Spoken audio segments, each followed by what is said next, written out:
Nangangarap ka ba na sa tulong ng Espiritu Santo ay gaganapin kung mabuti ang iyong tungkulin bilang napanaligan kasama ng obispo sa pangangalaga sa mga kawan ng Panginoon? Opo. Taos-puso ka bang nagtitigan na idaraos ang mga misteryo ni Kristo ng tapat at taimtim ayon sa diwa ng Santa Iglesia sa ikarangal ng Diyos at sa ikapagiging banal ng Kristiyano? Opo.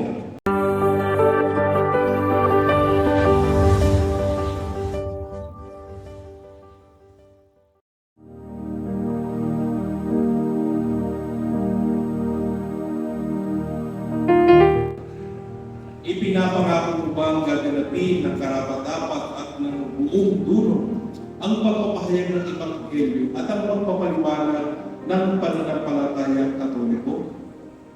Opo.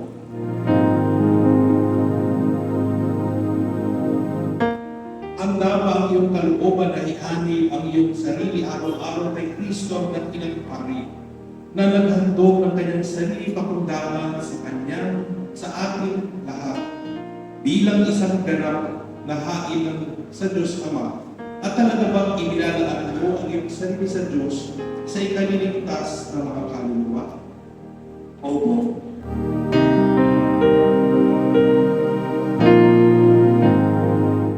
Ikaw ba ay nangangakong magiging magalang at masunurin sa akin at sa aking magiging kahalili?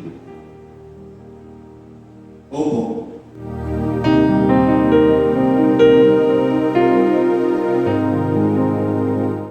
Ako si Father Joselito Sanyada Sarabia, CM, taglay na matibay na pananampalataya ay sumasampalataya at tinatanggap ang bawat isa at lahat na nasa simbolo ng pananampalataya gaya ng sumusunod. Sumasampalataya ko sa isang Diyos amang makapangyarihan sa lahat na may gawa ng langit at lupa, ng lahat nakikita at di nakikita. Sumasampalataya ko sa isang Panginoong Jesucristo, bugtong na anak ng Diyos, nagmula sa Ama bago pa nagsimula ang panahon. Diyos buhat sa Diyos, liwanag buhat sa liwanag, Diyos na totoo buhat sa Diyos na totoo. Hindi anak, hindi nilikha, kaisa sa mga Diyos sama. Sa magitan niya ay nilikha ang lahat na dahil sa ating mga tao at sa ating kaligtasan ay kinabubuhas ang katuwang tao na sa dalang Espiritu Santo kay Mariang Birhen at naging tao. Sa wakas, ako'y sumasang-ayon na may kusang loob sa pagtalima sa isip at damdamin at sa mga aral na itinuro ng Santo Papa o kaya kapulungan ng mga obispo kung sila ay gumaganap ng tunay na magisteryo.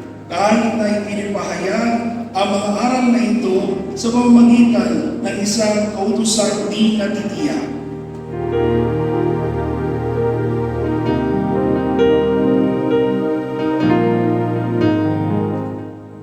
Naway bigyang katuparan ng Diyos ang mabuting gawain pinasimulan niya sa iyo.